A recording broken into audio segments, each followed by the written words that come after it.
உங்கள் மத்தியிலே நான் ஆண்டவருடைய வார்த்தையை பகிர்ந்து கொள்ளும் முன்பதாக ஆண்டவருடைய அன்பை சொல்லுகிற ஒரு பாடலை நீங்கள் என்னோடு கூட சேர்ந்து பாடி ஆராதிக்க வேண்டும் என்ற ஒரு பெரிய எண்ணத்தோடு கூட நான் உங்களை கேட்டுக்கொள்கிறேன். நம்ம எல்லோருக்குமே தெரிந்த ஒரு பாடல். நீங்கள் எல்லோரும் நன்கு பாடுகிற இசையிலே ஆர்வமுடைய மக்கள் என்பதை நான் அறிந்திருக்கிறேன். எனவே என்னோடு கூட சேர்ந்து நீங்கள் எனக்கு உதவி செய்யும்படியாக எனக்கு நீங்கள் ஒத்துழைப்பு கொடுத்து என்னோடு கூட பாடி ஆராதிக்கும்படியாக நான் அன்போடு கூட கேட்டுக்கொள்கிறேன். ஒருவேளை நம்ம எல்லாருக்குமே தெரிந்த ஒரு அருமையான பழைய பாடல், ஆனால் மிகுந்த அர்த்தமுள்ள ஒரு பாடல், இயேசு கிறிஸ்துவுடைய அன்பை சொல்லுகிற ஒரு பாடல். இந்த பாடல் சொல்லுகிறது, ஆண்டவரே, என்னுடைய மீறுதல்களுக்காக நீர் காயப்பட்டீர், என்னுடைய அக்கிரமங்களுக்காக நீர் நொறுக்கப்பட்டீர், எனக்கு சமாதானத்தை உண்டு பண்ணுகிற ஆக்கினை உம்மேல் வந்தது என்று சொல்லி இந்த பாடல் சொல்லுகிறது. என்னை பாவி என்று சொல்லி உம்முடைய சமூகத்தில் வந்து அர்ப்பணிக்கிறேன் ஐயா. தொடர்ந்து நீர் என்னை நேசிக்கிறபடினாலே கல்வாரி சிலுவையில் எனக்காக இரத்தம் சிந்தி உயிரை கொடுத்து உம்முடைய அன்பு விலையேற பெற்றது என்பதை காண்பித்தீரே, அதற்காக நன்றி. எனவே அந்த அன்புக்கு அடிபணிந்து என்னை அர்ப்பணித்து இந்த பாடலை பாடுகிறேன் என்று சொல்லி நம்ம எல்லோருமே ஜெபத்தோடு கூட இந்த பாடலை பாடுவோமா? இயேசு கிறிஸ்துவின் அன்பு அது என்றும் மாறாதது, இயேசு கிறிஸ்துவுடைய அன்பு அது ஒரு நாளும் குறையாதது என்ற அந்த பாடலை பாடி ஆண்டவருடைய நாமத்தை என்னோடு கூட சேர்ந்து நீங்கள் மகிமைப்படுத்துங்கள்.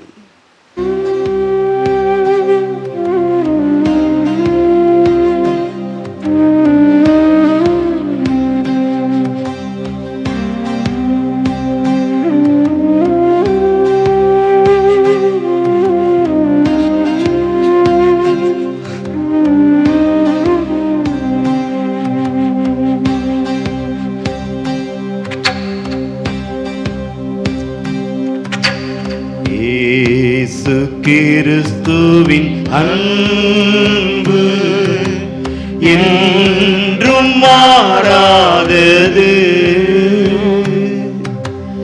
இயேசு கிறிஸ்துவின் மாறா கிருபை என்றும் குறையாதது,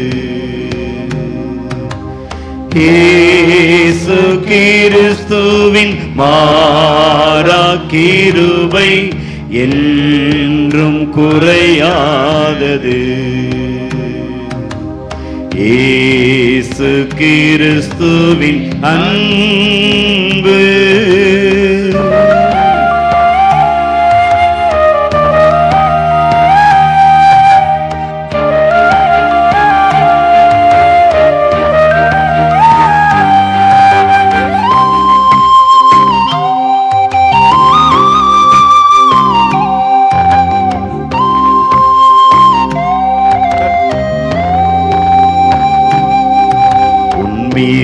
மீறுதலுக்காய் இயேசு காயங்கள் பட்டார், உன் அக்கிரமங்களுக்காய் அவர் நொறுக்கப்பட்டார்.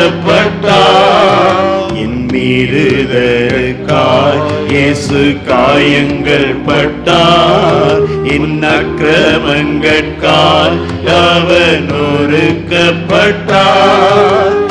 உனக்காகவே அடிகள் பட்டார், உன்னை உயர்த்த தன்னை தாழ்த்தினார், என்னை உயர்த்த தன்னை தாழ்த்தினார். இயேசு கிறிஸ்துவின் அன்பு. எல்லாம் உணர்ந்து உள்ளத்தின் ஆழத்திலிருந்து, ஆண்டவரே, நீர் எனக்காக எத்தனை காயங்கள் பட்டீர் சுவாமி, எனக்காக அடித்து நொறுக்கப்பட்டீரே ஆண்டவரே. கல்வாரி சிலுவையிலே உடைய கடைசி சொட்டு ரத்தத்தையும் எனக்காக சிந்தினீரேப்பா. இந்த நாளிலேயும் எங்களை எல்லாம் அர்ப்பணிக்கும்படியாய் உடைய சமூகத்திலே வந்து தாழ்த்துகிறோம் என்று சொல்லி எல்லாரும் பாடுவோமா? பாவி என்றுன்னை அவர் தள்ளவே மாட்டார், ஆவலாய் உன்னை அவர் அழைக்கிறாரே. பாவி என்றென்னை அவர் தள்ளவே மாட்டார், ஆவலாய் என்னை அவர் அழைக்கின்றாரே. தயங்கிடாதே, தாவி ஓடிவா, தந்தை இயேசுவில் சொந்தம் கொள்ளவா, தந்தை இயேசுவில் சொந்தம் கொள்ளவா. இயேசு கிறிஸ்துவின் அன்பு என்றும் மாறாதது. இயேசு கிறிஸ்துவின் மாறா கிருபை என்றும் குறையாதது. இயேசு கிறிஸ்துவின் மாறா கிருபை என்றும் குறையாதது. இயேசு கிறிஸ்துவின் அன்பு.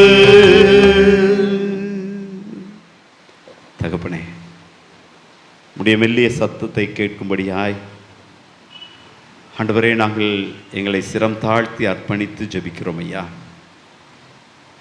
நீர் எங்களோடு கூட பேசாவிடில் ஆண்டவரே, வேதம் சொல்லுகிறது போல ஆண்டவரே, உம்முடைய வார்த்தைக்கு நாங்கள் செவிகொடாமல் நாங்கள் ஜெபிப்போம் என்றால் அந்த ஜெபம் கூட அருவருப்பானது என்று சொல்லி வேதம் சொல்லுகிறதே சுவாமி.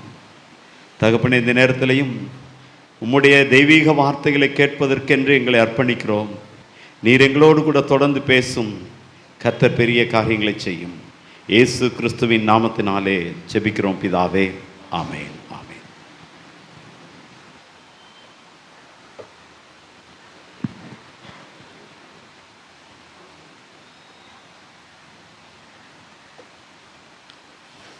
அருமையானவர்களே, வாசிக்க கேட்ட அந்த பகுதி ஒருவேளை ஒவ்வொரு ஆண்டும் நாம் பாரம்பரியமாக வழக்கமாக வாசித்து கேட்டுக்கொண்டிருக்கிற பகுதி. ஆனாலும் இந்த நாளிலே உங்களோடு கூட நான் கற்றுக்கொண்ட காரியங்களை சுருக்கமாக பகிர்ந்து கொள்ள விரும்புகிறேன். குருத்தோலை ஞாயிற்றின் சம்பவமானது ஆச்சரியமான விதமாக 4 நற்செய்தி நூல்களிலும் குறிப்பிடப்பட்டிருக்கிறது. மத்தேயு 21ஆம் அதிகாரத்திலே 1 முதல் 17 வசனங்களிலே வருகிறது. மார்க்கு 11ஆம் அதிகாரத்திலே 1 முதல் 11 வசனங்கள். லூக்கா 19ஆம் அதிகாரத்திலே 28 முதல் 46 வசனங்கள். யோவான் நற்செய்தி நூலிலே 12ஆம் அதிகாரத்திலே 12 முதல் 19 வசனங்கள். நான் யோசித்து பார்க்கிறேன், இந்த 4 நற்செய்தி நூல்களிலும் ஆண்டவருடைய பிள்ளைகள் இதை சொல்லியிருக்கிறார்கள் என்று சொன்னால் இந்த சம்பவமானது மிகவும் முக்கியமான ஒரு சம்பவம் இல்லையா? ஆண்டவர் இயேசு கிறிஸ்துவை எருசலேம் நகரத்து மக்கள், ஆண்டவருடைய பிள்ளைகள் எதிர்கொண்டு பவனியாக அழைத்து வருகிறார்கள். ஆண்டவர் அந்த எருசலேம் தேவாலயத்திற்குள் பிரவேசிக்கிறார். அங்கே காணப்படுகிற சூழ்நிலைகளை குறித்து ஆண்டவர் வேதனையோடு கூட சில காரியங்களை பகிர்ந்து கொள்கிறார், செய்கிறார். அது இன்றைக்கும் நம்முடைய திருச்சபைக்கு தேவையான ஒரு சத்தியமாய் இருக்கிறது என்பது மாபெரும் உண்மை, மாபெரும் உண்மை. அருமையானவர்களே, அதிலே நான் கற்றுக்கொண்ட சில காரியங்களை உங்கள் மத்தியிலே பகிர்ந்து கொள்கிறேன். முதலாவது, அங்கே ஒரு ஆர்ப்பரிக்கின்ற கூட்டமாக ஒரு கூட்டத்தை பார்க்கின்றோம். ஆர்ப்பரிக்கின்ற கூட்டம். மத்தேயு 21ஆம் அதிகாரம் 9வது வசனத்தை எடுத்து வாசியுங்கள்.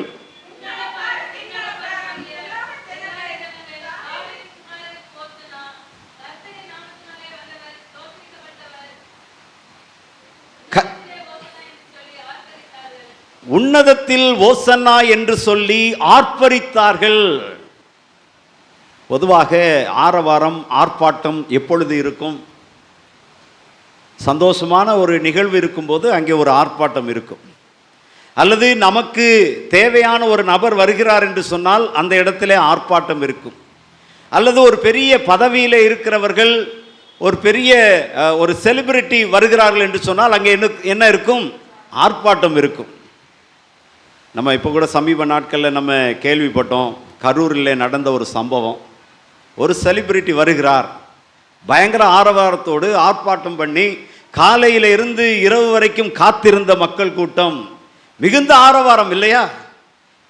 நிறைய பேர் இறந்து போயிட்டாங்க. என்ன ஒரு ஆர்ப்பாட்டம் என்று சொன்னால், எனக்கு பிடித்தமான தலைவன் வருகிறார், எனக்கு பிடித்தமான நடிகர் வருகிறார், அதாவது எனக்கு பிடித்தமான நான் என்னுடைய போற்றுதலுக்குரிய ஒருவர் வருகிறார் என்று சொல்லி அங்கே ஆர்ப்பாட்டத்தோடு கூட எதிர்கொண்டு போகிறார்கள். ஒருவேளை அன்றைக்கும் கூட ஆண்டவராகிய இயேசு கிறிஸ்துவின் நாட்களிலே ஆண்டவர் இயேசுவை எதிர்கொண்டு அழைத்து வருகிறார்கள், ஆர்ப்பாட்டத்தோடு ஆரவாரத்தோடு போகிறார்கள் என்று சொன்னால், இந்த மக்கள் ஆண்டவர் இயேசு கிறிஸ்து செய்த அற்புதங்களை கண்டவர்கள், ஆண்டவர் இயேசு கிறிஸ்து செய்த நன்மைகளை அனுபவித்தவர்கள், ஆண்டவரோடு கூட இருந்து அவருடைய வார்த்தையை கேட்டு மறுரூபமாக்கப்பட்டவர்கள். இப்படி என்னவெல்லாம் என்று சொல்லிக்கொண்டே போகலாம் இல்லையா? ஏதோ ஒரு விஷயத்திலே ஆண்டவர் இயேசு கிறிஸ்துவாலே ஒரு நன்மையை அவர்கள் ஆசீர்வாதத்தை பெற்றிருக்கிறார்கள். ஆகையினாலே தான் அவர்கள் அங்கே ஆர்ப்பரித்து ஆரவாரித்து அங்கே ஆண்டவரை அழைத்து வருகிறார்கள். அருமையானவர்களே, வேதத்தில் ஒரு அருமையான வசனம் 2 இடங்களிலே ஒரே மாதிரியாக வருகிறதை நான் பார்த்தேன். ஏசாயா 35வது அதிகாரத்திலே 10வது வசனத்தை வாசியுங்கள். கர்த்தரால் மீட்கப்பட்டவர்கள் எழும்பி திரும்பி ஆனந்த களிப்புடன் பாடி சீயோனுக்கு வருவார்கள். நித்திய மகிழ்ச்சி அவர்கள் தலையின் மேல் இருக்கும், சந்தோஷமும் மகிழ்ச்சியும் அடைவார்கள், சஞ்சலமும் தவிப்பும் ஓடி போகும். அருமையானவர்களே, இதே வசனம் அப்படியே ரிப்பீட் ஆகுது. எங்க? ஏசாயா 51ஆம் அதிகாரத்திலே 11வது வசனத்திலே வருகிறது. என்ன பார்க்கிறோம்? யாருக்கு ஆரவாரம், யாரிடத்திலே அந்த சந்தோஷம், மகிழ்ச்சி? ஒருவேளை இந்த உலகத்திலே பலவிதமான மகிழ்ச்சி, பலவிதமான காரியங்கள் நம்முடைய வாழ்க்கையிலே ஒரு சந்தோஷத்தை கொடுக்கிறது. அதுவெல்லாம் அனித்தியமான சந்தோஷம், அவையெல்லாம் நிலையற்ற சந்தோஷம், அல்லது இன்னும் சொல்ல போனால் அது குறுகிய சந்தோஷம் அல்லது சிற்றின்பங்கள் என்று கூட சொல்லலாம். ஆனால் ஆண்டவரால் மீட்கப்படுகிறோம் பார்த்தீர்களா, அதுதான் உண்மையான சந்தோஷம். ஆண்டவர் தருகிறாரே, அதுதான் உண்மையான தெய்வீக சமாதானம். அது நம்முடைய உள்ளத்தை ஆளுகை செய்யும் பொழுது அங்கே என்ன வருகிறது? ஆரவாரம் வருகிறது, ஆர்ப்பரிப்பு வருகிறது, பாடல் வருகிறது. யாக்கோபு நிருபத்திலே ஒரு வசனம் வாசிக்கிறோம். உங்களில் ஒருவன் சந்தோஷமாக இருந்தால் என்ன செய்யணுமா? சங்கீதம் பாட கடவன். ஏன் நம்ம வீடுகள்லேயே சில நேரங்களில் நடக்கிற காரியம் அதுதானே. எங்கள் வீட்டில், உங்கள் வீட்டில் எப்படின்னு தெரியல, எங்கள் வீட்டில் என் மனைவி சந்தோஷமாக இருந்துட்டாங்கன்னா கிச்சனில் இருந்து என்ன வரும்? பாட்டு சத்தம் வரும். ஆனால் என்றைக்காவது அங்கே பாத்திரங்கள் உருளுகிறது என்று சொன்னால் ஏதோ என்னுடைய மனைவிக்கு என்ன இருக்கிறது? பிரச்சனை இருக்கிறது என்று அர்த்தம். அல்லது என் மனைவி எதிர்பார்த்தபடி நான் அவளுக்கு என்ன செய்யவில்லை? உதவி செய்யவில்லை என்று அர்த்தமாகிவிடும். கிறிஸ்டோபர் அண்ணன் வீட்டில் சொல்லிடக்கூடாது. ஏன்னா கிறிஸ்டோபர் அண்ணனோடு கூட என் மனைவி மியூசிக் டீச்சராக அந்த ட்ரைனிங் ஸ்கூலில் பல ஆண்டுகளுக்கு முன்னால் வேலை பார்த்தாங்க. ஃபோன் போட்டுறாதீங்க. எப்பொழுது சந்தோஷம் வருகிறது? ஆண்டவர் என்னை மீட்டெடுத்திருக்கிறார், உளையான பாவ சேற்றிலிருந்து என்னை ஆண்டவர் தூக்கி எடுத்திருக்கிறார். அப்பொழுது இந்த சந்தோஷம் வருகிறது, இந்த ஆர்ப்பரிப்பு வருகிறது. அது பாருங்க, அந்த சந்தோஷத்தை யாராலும் எடுக்க முடியாது, யாராலும் அதை கெடுக்க முடியாது. அந்த நித்தியமான அற்புதமான சந்தோஷத்தை யாராலும் குலைத்து போட முடியாது. ஏன் தெரியுமா? ஆண்டவர் என்னை உளையான பாவ சேற்றிலிருந்து தூக்கி எடுத்து இன்றைக்கு பரம சந்தோஷத்திற்குள் என்னை பிரவேசிப்பதற்கு பாக்கியவானாக மாற்றி இருக்கிறார். ஆகையினால இந்த உலகத்தின் காரியங்கள், இந்த உலகத்தின் பாடுகள், இந்த உலகத்தின் பிரச்சனைகள் எதுவும் என்னை என்ன செய்ய முடியாது? தாக்க முடியாது. ஆகையினால தான் ரோமர் 8ஆம் அதிகாரத்தில் அழகா பவுல் சொல்லுவார், மரணமானாலும் ஜீவனானாலும் உயர்வானாலும் தாழ்வானாலும் எதுவானாலும் சரி, ஆண்டவரிடத்தில் இருந்திருக்கிற என்னுடைய அன்பை என்ன செய்ய மாட்டாது? பிரிக்க மாட்டாது என்று நிச்சயித்திருக்கிறேன். உறுதியா சொல்றேங்க, கன்ஃபார்மா சொல்றேன். என் ஆண்டவர் எனக்கு கொடுத்த சந்தோஷத்தை யாரும் எடுக்க முடியாது. எப்பொழுது? ஆண்டவரே, நான் பாவி சுவாமி, உம்முடைய பார்வையிலே நான் அருகதையற்றவன், நான் குறைவுள்ளவன், நான் பலவீனமானவன், ஆண்டவரே தயவாய் என்னை மன்னியும் என்று சொல்லி யாரெல்லாம் ஆண்டவரிடத்தில் விண்ணப்பித்து தங்களுடைய வாழ்க்கையை ஒப்பு கொடுக்கிறார்களோ அவருடைய வாழ்க்கையிலே இந்த நித்திய சந்தோஷத்தை கொடுக்கிறார். அப்பொழுது நம்முடைய வாழ்க்கையிலே சஞ்சலமும் தவிப்பும் ஓடி போகும். நம்முடைய வாழ்க்கையில எத்தனை விதமான பிரச்சனைகள் வந்தாலும், இடியே நம்ம தலையில விழுந்தாலும் நாங்கள் எல்லாரும் எப்படி இருப்போம்? சந்தோஷமா இருப்போம். அது அந்த அருமையான பாட்டு ஒன்று நம்ம அந்த காலத்தில் பாடுவோம்ல, மகிழ்வோம் மகிழ்வோம் தினமாக மகிழ்வோம், இயேசுராஜன் நம் சொந்தமாகினார், இந்த பாதலத்தின் சொந்தக்காரர் அவர், எந்த உள்ளத்தில் சொந்தமானார். ஆனந்தமே பரமானந்தமே, இது மாபெரும் ஸ்லாக்கியமே, இந்த பாதலத்தின் சொந்தக்காரர் அவர், எந்த உள்ளத்தில் சொந்தமானார். மதுரையில் ஒரு ஹாஸ்டல் பிள்ளைகளுக்கு நான் வாரம் ஞாயிற்றுக்கிழமையில் போய் நான் ப்ரேயர் நடத்துவேன். அதே போல் அங்கே பசுமலையில் ஒரு கல்லூரி, செவிலியர் கல்லூரி இருக்கிறது. அங்கே ஒவ்வொரு சனிக்கிழமையும் போய் ப்ரேயர் நடத்துவேன். நிறையா கிறிஸ்டின் கேர்ள்ஸும் இருக்கிறாங்க. மகிழ்வோம் மகிழ்வோம் பாட்டு தெரியுமான்னு கேட்டேன். நிறைய பேர் தெரியல. நாங்கள் ரொம்ப பழைய பாடல், ஆனால் ஆழ்ந்த கருத்துக்கள் அடங்கிய பாடல். சின்னன் சிறு வயதில் என்னை குறித்து விட்டார், தூரம் போயினும் அவர் என்ன செய்தார்? கண்டு கொண்டார். தமது ஜீவனை எனக்கும் அளித்து ஜீவன் பெற்றுக்கொள் என்று உரைத்தார். என்ன அழகா எழுதியிருக்காங்க பார்த்தீங்களா? அவருடைய வாழ்க்கை, அவருடைய ஜீவனை, அவருடைய உயிரை எனக்காக கொடுத்து மீண்டும் நீ ஜீவன் பெற்றுக்கொள் என்று சொல்லி ஆண்டவர் பெரிய காரியத்தை, மாபெரும் தியாகத்தை எனக்காக செய்திருக்கிறார். இதை அனுபவித்தவர்கள் தான் ஆர்ப்பரிக்க முடியும். இதை அனுபவித்தவர்கள் தான் ஆர்ப்பரிக்க முடியும். இங்கு மாத்திரமல்ல, எங்கேயும் போய் ஆர்ப்பரிக்க போகிறோம், பரலோகத்தில் போய் ஆர்ப்பரிக்க போகிறோம். அடிக்கடி நான் மீட்டிங் போகும்போது சொல்லுவேன், குறிப்பாக இந்த பாட்டு பாடுற ஒரு கிஃப்ட் ஆண்டவர் கொடுத்ததுனால பாடல் நடத்துவதற்காக நிறைய இடங்களுக்கு போவேன். இப்போ மக்களை பார்த்து சொல்வேன், நல்லா கைதட்டி உற்சாகமாக பாட்டு பாடுங்க. இங்கே நல்லா ப்ராக்டிஸ் பண்ணி பாடினா தான் பரலோகத்தில் போய் என்ன செய்ய முடியும்? பாட்டு பாட முடியும். அதனால் என்ன செய்யுங்க, நல்லா கைதட்டி பாடுங்க, நல்லா சந்தோஷமாக பாடுங்க, நல்லா உறக்க சத்தமாக பாடுங்க அப்படின்னு சொல்லுவேன். ஏன்னா அங்கே போயிட்டா நமக்கு பிரச்சனையே இல்லைல்ல. என்ன சமைக்கிற வேலை இல்லை, பெண்களுக்கு அங்கே சமைக்கிற வேலை இல்லை, நீங்கள் சந்தோஷமாக பாடலாம். எங்களை மாதிரி ஆண்களுக்கு கடைக்கு போய் சாமானை வாங்கிட்டு வரணும், அல்லது என்னைய மாதிரி ஆளுக்கு வெங்காயத்தை வெட்டி கொடுக்குன்ற வேலை கூட அங்கே இல்லை. ஒரே ஒரு ஜாப் தாங்க இருக்குது நமக்கு. அங்கே ஒரே ஒரு வேலை மாத்திரம்தான் இருக்கிறது. பாடல் பாடி ஆண்டவருடைய நாமத்தை மகிமைப்படுத்துகிற தேவதூதர்களுக்கு ஒப்பான அந்த வேலையை ஆண்டவர் அங்கே வச்சிருக்கிறார். வேற எந்த வேலையும் கிடையாது.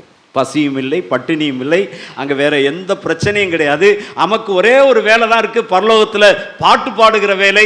அந்த பாடல் பாடுவதற்கு நாம் தகுதியுடையவர்களாக இருக்க வேண்டும் என்று சொன்னால், இங்கே நான் ஆண்டவரை என்னுடைய சொந்த இரட்சகராக ஏற்றுக்கொள்ள வேண்டும், என்னுடைய சொந்த தெய்வமாக ஏற்றுக்கொள்ள வேண்டும். ஆண்டவர் சொல்றார், இதோ வாசற்படியில் நின்று கதவை தட்டுகிறேன், ஒருவன் என் சத்தத்தை கேட்டு கதவை திறந்தால் நான் அவனுக்குள் பிரவேசித்து அவனோடு கூட போஜனம் பண்ணுவேன், அவனும் என்னோடு கூட போஜனம் பண்ணுவான். இந்த ரிலேஷன்ஷிப் எந்த கடவுளுங்க சொல்லியிருக்கிறாரு? எந்த மனிதன்க சொல்லியிருக்கிறாரு? எந்த தலைவன் சொல்லியிருக்கிறார்? என் ஆண்டவர் இயேசு கிறிஸ்து மாத்திரமே இப்படிப்பட்ட ஒரு பெரிய ஸ்லாக்கியத்தை நமக்கு கொடுக்கிறார். அருமையானவர்களே, இந்த நாளிலே ஆர்ப்பரிக்கும் கூட்டத்தோடு கூட நாம் சேர வேண்டும் என்று சொன்னால், ஆண்டவரை என்னுடைய சொந்த தெய்வமாக, இரட்சகராக, என்னை விடுவிக்கிற ஆண்டவராக ஏற்றுக்கொண்டிருக்க வேண்டும். இரண்டாவது பாருங்க, இந்த ஆர்ப்பரிக்கிற கூட்டம் ஆராதிக்கின்ற கூட்டமாக மாற வேண்டும். வெறும் ஆரவாரத்தோடு கூட நின்று போவதில்லை கிறிஸ்தவ வாழ்க்கை, வெறும் பாடலோடு கூட நின்று விடுவதில்லை கிறிஸ்தவ வாழ்க்கை. ஆராதிக்கின்ற கிறிஸ்தவர்களாக. யோசுவா 24ஆம் அதிகாரத்தில் 15வது வசனம் நம்ம எல்லாருக்குமே தெரிந்த வசனம், நானும் என் வீட்டாருமோ வென்றால் கர்த்தரையே சேவிப்போம். இல்லையா? பாருங்களேன், பைபிளை எழுதியிருக்கிற பரிசுத்த ஆவியானவர் தம்முடைய பிள்ளைகளுக்கு சில ஏகாரங்களை எல்லாம் கொடுத்திருக்கிறார். நானும் என் வீட்டாருமோ வென்றால் கர்த்தரையே சேவிப்போம். அப்படின்னா என்ன அர்த்தங்க? என்ன அர்த்தம்? கர்த்தரை மாத்திரம்தான். நாங்கள் யாரை மாத்திரம் ஆராதிப்போம்? கர்த்தரை மாத்திரம்தான். நாங்கள் யாரை மாத்திரம் சேவிப்போம்? கர்த்தரை மாத்திரம்தான். ஒருவேளை இன்றைக்கு நாம் அறியாமல் நம்முடைய வாழ்க்கையிலே சில ஆராதனைகள் உள்ளே நுழைந்து விடுகிறது. மனிதர்களை ஆராதிக்கின்ற கூட்டமாக மாறிக்கொண்டிருக்கிறோம். தலைவர்களை, உயர் பதவியில் இருக்கிறவர்களை ஆராதிக்கின்ற கூட்டமாக மாறிக்கொண்டிருக்கிறோம். ஆனால் வேதம் சொல்லுகிறது, ஆண்டவர் சொல்லுகிறார், நீ என்ன மாத்திரம்தான் என்ன செய்யணும்? ஆராதிக்கணும். தேவன் ஒருவரை மாத்திரமே ஆராதிப்பாயாக என்று சொல்லி வேதம் சொல்லுகிறது. அதுக்காக நான் இந்த உலகத்தில் இருக்கிற தலைவர்களுக்கும் பெரியவர்களுக்கும் நான் மரியாதை கொடுக்கக்கூடாதா? கொடுக்கணுங்க. ஆனால் ஆராதிக்கக்கூடாது. நான் என்ன கனப்படுத்தணும், மற்றவர்களுக்கு நான் வாழ்த்து சொல்லணும், மற்றவர்களுக்கு நான் வணக்கத்தை சொல்லணும். ஆனால் அவர்களை வணங்கக்கூடாது இல்லையா? ஒருவேளை மனிதர்களை மாத்திரமல்ல, சில பொருட்களை வணங்கி கொண்டிருக்கிறோம் இல்லையா? எனக்கு இது தேவை, எனக்கு இது முக்கியம் என்று சொல்லி சில பொருட்களை வணங்கி கொண்டிருக்கிறோம். விலையுயர்ந்த காரியங்களை வணங்கி கொண்டிருக்கிறோம். ஆனால் ஆண்டவர் சொல்லுகிறார், ஆராதனை எனக்குரியது, இந்த மகிமையை நான் ஒருவருக்கும் கொடேன். இந்த மகிமையை நான் ஒருவருக்கும் கொடுப்பதில்லை. நான் யோசித்து பார்த்தேன், ஒருவேளை ஆண்டவர் சுயநலமாக இருக்கிறாரோ, ரொம்ப செல்ஃபிஷா மாறிட்டாரோ ஆண்டவர்? இல்லைங்க. இது ஆராதனை என்பது ஆண்டவருக்குரியது. ஏனென்று சொன்னால், அன்றைக்கு என்ன நடந்தது? எருசலேம் பட்டணத்தில் என்ன நடந்தது? ஓசனா என்று சொல்லி ஆர்ப்பரித்து வந்த கூட்டத்திலே ஒரு சாரார் எங்கே போய்விட்டார்கள்? பிலாத்துக்கு அங்கே போய், அந்த அரண்மனையில் போய் அந்த ஜனதரின் சங்கத்தோடு கூட சேர்ந்து கொண்டு பரபாசை விடுவியும், இயேசுவை சிலுவையில் அறையும் என்று சொல்லி அங்கே கூக்குரலிட ஆரம்பித்து விட்டார்கள். ஆண்டவர் இயேசுக்கு எப்படிங்க இருந்திருக்கும்? ஆண்டவருடைய மனது எவ்வளவு வேதனைப்பட்டு கொண்டிருந்திருக்கும்? இன்னும் பாருங்க, அந்த எருசலேம் தேவாலயமானது அங்கே வியாபாரம் செய்யப்படுகிறது. ஆண்டவரை ஆராதிக்க வேண்டிய இடத்திலே அங்கே வியாபாரம் நடைபெற்று கொண்டிருக்கிறது. அந்த வியாபாரத்திலேயும் உண்மை இல்லை, நீதி இல்லை, நேர்மை இல்லை. அப்பதான் ஆண்டவர் சொல்றாரு, என்னுடைய வீடு ஜெப வீடு ஆகும் என்று எழுதியிருக்கவில்லையா? நீங்களோ அதை என்ன செய்து விட்டீர்கள்? கள்வர் குகையாக்கி விட்டீர்கள். காரணம் என்ன? அன்றைக்கு பணத்தை ஆராதிக்க ஆரம்பித்து விட்டார்கள். வியாபாரத்தினால் அல்லது குறுக்கு வியாபாரத்தினால், தவறான வியாபாரத்தினால் வருகின்ற அதிகமான வருமானத்தை இந்த மக்கள் ஆராதிக்க ஆரம்பித்து விட்டார்கள். ஆகையினாலே தான் ஆண்டவர் சொல்லுகிறார், நீ ஆர்ப்பரிக்கும் கூட்டம், நீ ஆராதிக்கும் கூட்டம் யாரை ஆராதிக்க வேண்டும்? ஆண்டவரை இயேசு கிறிஸ்துவை ஆராதிக்க வேண்டும். கள்வர் குகையாய் மாறி போனதே. 1 சாமுவேல் புத்தகத்தில் 1ஆம் அதிகாரத்தை நீங்கள் வீட்டில் போய் வாசித்து பாருங்களேன். ஏலியின் குமாரர் பேலியாளின் மக்களாய் இருந்தார்கள். ஏலியின் குமாரர் பேலியாளின் மக்களாய் இருந்தார்கள். இந்த ஏலி யார்? இந்த ஏலி யார்? பெரிய ஆசாரியனுங்க. ஆசாரியனுடைய பிள்ளைங்க. எடுத்து வாசிக்கலாமா? 1 சாமுவேல் எடுங்களேன். 1 சாமுவேல் புத்தகத்தில் 2ஆம் அதிகாரத்தில் 12வது வசனம் வாசிங்க. ஏலியின் குமாரர் பேலியாளின் மக்களாய் இருந்தார்கள். தொடர்ந்து 13ஆம் வசனம் வாசிங்க. அந்த ஆசாரியர்கள் ஜனங்களை நடப்பித்த விதம் என்னவென்றால், எவனாகிலும் ஒரு பலியை செலுத்தும் காலத்தில் இறைச்சி வேகும் போதே ஆசாரியனுடைய வேலைக்காரன் 3 கூறுள்ள ஒரு ஆயுதத்தை தன் கையில பிடித்து வந்து அங்க வேகிற கறி என்ன செய்வான்? எடுத்துட்டு போயிடுவான். என்ன சொல்லுவான்? இது எங்களுடைய ஆசாரியனுக்கு வேண்டும் என்று சொல்லுவான். அங்கே மக்கள் பலியிடுவதற்காக கொண்டு வந்து அந்த காணிக்கையை செலுத்தி கொண்டிருக்கும் போதே அதற்கு முன்பதாகவே அவசரப்பட்டு இது எங்களுக்கு வேண்டும் என்று சொல்லி தவறான முறையிலே அவர்கள் அதை எடுத்துக்கொள்ளுகிறார்கள். அது மாத்திரமா? 22வது வசனம் வாசிங்க. ஏலி மிகுந்த கிழவனாயிருந்தான். அவன் தன் குமாரர் இஸ்ரவேலுக்கெல்லாம் செய்கிற எல்லாவற்றையும் அவர்கள் ஆசரிப்பு கூடாரத்தின் வாசலில் கூட்டம் கூடுகிற ஸ்திரீகளோட சயனிக்கிறதையும் கேள்விப்பட்டு 23 வாசனிங்க. அவர்களை நோக்கி, நீங்கள் இப்படிப்பட்ட காரியங்களை செய்கிறது என்ன? இந்த ஜனங்கள் எல்லாரும் உங்கள் பொல்லாத நடக்கைகளை சொல்ல கேட்கிறேன். போதும் போதும்.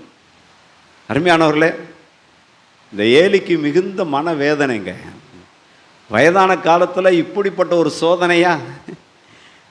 ஆண்டவருடைய ஆலயத்திலேயே வளர்ந்தவர்கள், ஆண்டவருடைய வசனத்தை கேட்டவர்கள், ஆண்டவருக்கு இடுகிற பலியிலே பங்கு பெற்றவர்கள் இன்றைக்கு பேலியாளின் மக்களாய் மாறிவிட்டார்கள். காரணம் என்ன? ஆண்டவருக்கு செலுத்த வேண்டிய ஆராதனையிலே அவர்கள் தவறிப்போனார்கள். ஆண்டவரை ஆராதிக்கவில்லை, சாப்பாட்டை ஆராதிச்சுக்கிட்டு இருக்காங்க, இல்லை நான்வெஜ் ஆராதிச்சுக்கிட்டு இருக்காங்க, கறி ஆராதிக்கிறாங்கன்னா. ஒரு நாள் ஞாயிற்றுக்கிழமை எங்கள் வீட்டில் என் மக சின்ன பிள்ளை, ஒரு நாள் ஞாயிற்றுக்கிழமை கறி எடுக்கலை. இன்றைக்கி என்னம்மா சாப்பாடுன்னு என் மக கேட்டா. இன்றைக்கி ஒன்லி வெஜிடேரியன் தான் சொல்லியாச்சு. என் மக என்ன தெரியுமா சொன்னா? இது வாழ தகுதி இல்லாத வீடு, இது வாழ தகுதி இல்லாத வீடு, ஞாயிற்றுக்கிழமை ஒரு கவுச்சி வேணாமா? நான்வெஜ் சாப்பிடக்கூடாதுன்னு சொல்லலைங்க, சொல்கிறேன். அதாவது இவருடைய பிரியம் எதில் அதிகமாகி போனது பார்த்தீங்களா? சில நேரங்களில் என் மனைவியை சொல்லுவாங்க, நாளைக்கு என்ன பண்ணலான்னு வாங்க. என்ன அது என்ன அர்த்தம்? நாளைக்கு கறி எடுக்கலாமா, மீன் எடுக்கலாமா, சிக்கன் வாங்கலாமா, அந்த அர்த்தத்தில் கேட்பாங்க. எங்க நாளைக்கு என்னங்க பண்ணலாம்? சர்ச்சுக்கு போகலாம் அப்படின்னு. நான் எதை ஆராதித்து கொண்டிருக்கிறோம்? ஒருவேளை நம்ம வாழ்க்கையில் இதெல்லாம் முக்கியமானது தாங்க. சாப்பாடு முக்கியம்தான், ஞாயிற்றுக்கிழமை நான்வெஜ் இருக்கணும், ஓகே தான். ஆனால் அது என்னுடைய ஆராதனையாக மாறிவிடக்கூடாது, இல்லையா? அன்றைக்கு ஏலியுடைய பிள்ளைகள் பேலியாளின் மக்களாய் மாறிவிட்டார்கள். காரணம் என்ன? அந்த சாப்பாட்டின் மேலே அவர்களுடைய ஆராதனை போய்விட்டது. கறி வெந்துகிட்டு இருக்கும் போதே கையை விட்டார் எங்க சித்தப்பா. கறி கொடுங்க எங்கள் பாட்டிகிட்ட கேட்டுகிட்டே இருந்தாராம். கொஞ்சம் வெயிட் பண்ணுறான், வேகட்டும்டான்னு. அவரால் பொறுக்க முடியல, சட்டிக்குள்ளே கையை விட்டார். சாகிற வரைக்கும் அவர் கை கருப்பாக இருக்கும் இந்த சைடு மட்டும். நம்முடைய ஆராதனை எப்படி இருக்கிறது? நம்முடைய ஆராதனை எப்படி இருக்கிறது? பயத்தோடும் பக்தியோடும் இருக்க வேண்டும், இல்லையா? நம்முடைய ஆராதனை நான் பணிந்து குனிந்து முழங்கால் படியிட கரவோம் வாருங்கள். ஆலயத்துக்குள்ளே வரும்போதுங்க, இந்த ஆலயம் மாத்திரம் இல்லைங்க, இது கட்டடங்க. ஆனால் இதை விட ஒரு ஆலயம், பெரிய ஆலயத்தை ஆண்டவர் சொல்கிறார், இல்லையா? 1 கொரிந்தியர் 6ஆம் அதிகாரத்தில் 19-20 வாசியுங்கள். 1 கொரிந்தியர் 6ஆம் அதிகாரத்தில் 19-20.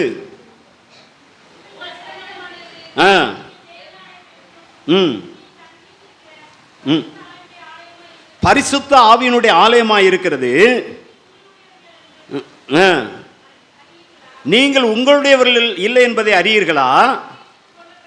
கிரயத்திற்கு கொல்லப்பட்டீர்களே, ஆகையால்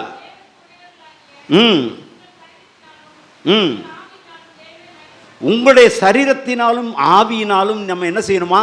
தேவனை மகிமைப்படுத்தணும். இதுதான் 1 கொரிந்தியர் 3ஆம் அதிகாரத்திலையும் வாசிக்கிறோம். 16-17 நீங்கள் தேவனுடைய ஆலயமாய் இருக்கிறீர்கள். தேவனுடைய ஆவி உங்களில் வாசமாய் இருக்கிறார் என்பதையும் அறியாது இருக்கிறீர்களா? ஒருவன் தேவனுடைய ஆலயத்தை கெடுத்தால் அவனை தேவன் கெடுப்பார். தேவனுடைய ஆலயம் பரிசுத்தமாக இருக்கிறது. நீங்களே அந்த ஆலயம். யூத் கேம்பில் எல்லா வாலிபர்களும் கேட்குற கேள்வி இதுதாங்க, சிகரெட் குடிக்கக்கூடாதுன்னு எங்கே பைபிளில் போட்டிருக்கு? இல்லை, சிகரெட் குடிக்கக்கூடாதுன்னு எங்கெங்கே பைபிளில் போட்டிருக்கு அப்படின்னு கேட்பாங்க. பதில் சொல்கிறவங்களுக்கு கொஞ்சம் கஷ்டமாக தானே இருக்கும். பைபிளில் இல்லை, ஆனால் சொல்லிட்டார்ல ஆண்டவர், மொத்தமாக சொல்லிட்டாரு, உன் சரீரம் என்னுடைய ஆலயம்ப்பா, நான் தங்குகிற இடமப்பா. பைபிளில் போடல, அந்த சிகரெட்டு டப்பாலேயே போட்டிருக்குல்ல, smoking cigarette is injurious to your ஹெல்த்னு போட்டிருக்குல்ல. எங்கே குடிக்கக்கூடாதுன்னு எங்கெங்க பைபிளில் போட்டிருக்கு? குடியை கெடுக்கும்னு போட்டிருக்குல்ல. எங்க இது எனக்குரிய சரீரம் இல்லைங்க, இந்த பாடி எனக்குரியது இல்லைங்க, இந்த சரீரம் எனக்குரியதல்ல, என் ஆண்டவருக்குரியது. அதனால தான் ஆண்டவர் சொன்னார் யோவான் வெளிப்படுத்தல் 3:20, இதோ வாசற்படி நின்று கதவை தட்டுறேன்ப்பா, உன் இதய கதவை திறந்து என்ன செய்ய, உன் உள்ளத்தில் எனக்கு இடம் கொடு, நான் உன் சரீரத்தை எனக்கு கொடுப்பா, அதுதான் என்னுடைய டெம்பிள், அதுதான் என்னுடைய கோவில், ஆலயம். கல்வர் குகை கோவிலாக மாற வேண்டும் என்று சொல்லி ஆண்டவர் ஆசைப்படுகிறார். ஆர்ப்பரிக்கிற கூட்டம் ஆராதிக்கின்ற கூட்டமாக மாற வேண்டும் என்று சொல்லி ஆண்டவர் ஆசைப்படுகிறார். அருமையானவர்களே, நாம் எந்த கூட்டத்தில் இருக்கிறோம்? அன்றைக்கு 2 விதமான கூட்டங்கள். ஆர்ப்பரிக்கிற கூட்டம், ஆண்டவரை ஆராதிக்கின்ற கூட்டம். ஆனால் மறுபுறம் ஆண்டவரை சிலுவையில் அறையும் என்று சொல்லி ஆர்ப்பரித்த கூட்டம். எந்த கூட்டத்தில் இருக்கிறோம்? எந்த ஆராதனைக்கு முக்கியம் கொடுக்கிறோம்? யாரை ஆராதிப்பதிலே நாம் முக்கியத்துவம் கொடுக்கிறோம்? இரண்டாவதாக அதை மாத்திரம் சொல்லி நான் முடிக்க விரும்புகிறேன். இந்த குருத்தோலை ஞாயிறு அந்த நிகழ்வில் என்ன நடக்கிறது பாருங்கள். ஆண்டவர் இயேசு கிறிஸ்து தன்னுடைய சீஷர்களை பார்த்து சொல்லுகிறார், நான் பவனி செல்வதற்கு நீங்கள் போய் அங்கே ஒரு கழுதையும் அதனுடைய குட்டியையும் கட்டியிருக்க காண்பீர்கள், அது எனக்கு வேண்டும் என்று சொல்லி நீங்கள் அதை அவிழ்த்து வாருங்கள் என்று சொல்லுகிறார். அதை கட்டவிழ்த்து வாருங்கள் என்று ஆண்டவர் சொல்லுகிறார். இதில் என்ன பார்க்கிறோம்னு சொன்னால், கட்டப்பட்டவர்கள் கட்டவிழ்க்கப்பட வேண்டும், கல்வர் குகை கோவிலாக மாற வேண்டும், ஆர்ப்பரிக்கிற கூட்டம் ஆராதிக்கின்ற கூட்டமாக மாற வேண்டும். அதை தாண்டி அடுத்து ஆண்டவர் எனக்கு கற்றுக் கொடுத்த காரியம், நீ ஆர்ப்பரிக்கின்ற கிறிஸ்தவனாக மாத்திரமல்ல, நீ ஆராதிக்கின்ற கிறிஸ்தவனாக மாத்திரமல்ல, நீ அறிவிக்கின்ற கிறிஸ்தவனாக மாற வேண்டும். ஆண்டவருடைய நற்செய்தியை அறிவிக்கின்ற கிறிஸ்தவனாக மாற வேண்டும். கட்டப்பட்டிருக்கிறார்கள். இந்த உலகத்திலே இந்த மனுக்குலம் கட்டப்பட்டிருக்கிறது. பாவத்தினாலே கட்டப்பட்டிருக்கிறது, பொறாமையினாலே கட்டப்பட்டிருக்கிறது, பெருமையினாலே கட்டப்பட்டிருக்கிறது, வியாதிகளாலே கட்டப்பட்டிருக்கிறது, பிசாசினாலே கட்டப்பட்டிருக்கிறது, இன்னும் பலவிதமான காரியங்களாலே இந்த உலகம் கட்டப்பட்டிருக்கிறது. அப்படி கட்டப்பட்ட உலகத்தை கட்டவிழ்க்கிற சீஷர்களாய் நாம் மாற வேண்டும் என்று ஆண்டவர் ஆசைப்படுகிறார். அருமையானவர்களே, வேதநாயகம் சாஸ்திரியார் அருமையான ஊழியக்காரரு அடிக்கடி சொல்வாராம், நான் உண்டு என் வேலை உண்டுன்னு நீ இருந்தா உனக்கு நரகம்தான் உண்டுன்னு வரான். நான் உண்டு என் வேலை உண்டுன்னு நீ இருந்தேனா உனக்கு நரகம்தான் உண்டு. என்ன அர்த்தம்? ஆண்டவராலே ரட்சிக்கப்பட்டிருக்கிறோம், மீட்கப்பட்டிருக்கிறோம், பாடல் பாடி ஆண்டவரை ஆராதிக்கிறோம். ஓகே, இந்த சந்தோஷம் எனக்குள்ளேயே நின்று போய்விடக்கூடாது. என்னுடைய அடுத்த தலைமுறைக்கும் அது தொடர வேண்டும்.